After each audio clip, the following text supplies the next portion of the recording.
Dando continuidade ao nosso tema absolutismo e mercantilismo, hoje nós vamos focar no mercantilismo.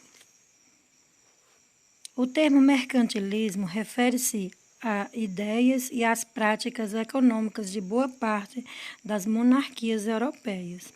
Essas ideias e práticas variavam conforme o país, mas tinham em comum o objetivo de fazer com que o Estado controlasse a economia, fortalecendo as atividades comerciais ou mercantis.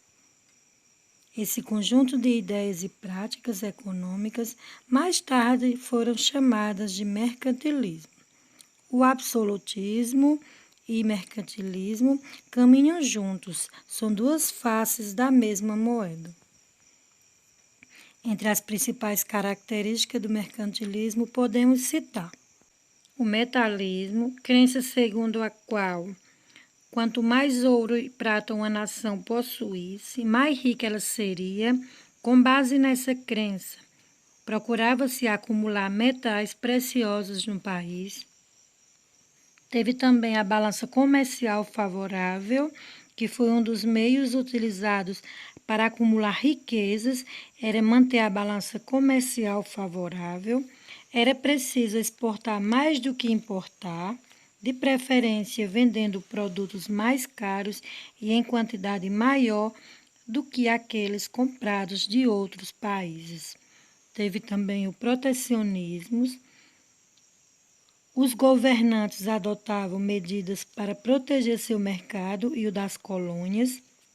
Assim, incentivavam a produção de manufaturados que levassem vantagens na concorrência com artigos estrangeiros e dificultavam a entrada de produtos feitos em outros países. E também a intervenção estatal.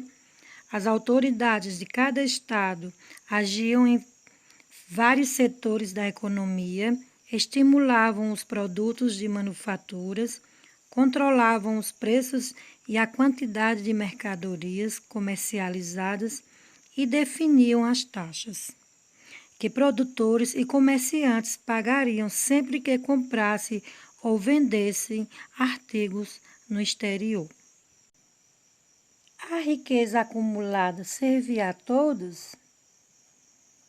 Um dos objetivos do mercantilismo era acumular riquezas nos cofres dos estados. Mesmo com esse acúmulo de riquezas nos cofres dos estados, parte dos europeus passava fome entre os séculos XVI a XIX. Apesar disso, a população aumentou muito. Além disso, muitas famílias deixaram de trabalhar no campo e foram viver nas cidades em busca de melhores oportunidades. Poucas pessoas permaneceram nas áreas rurais. A produção de alimentos não cresceu tanto quanto o número de pessoas famintas.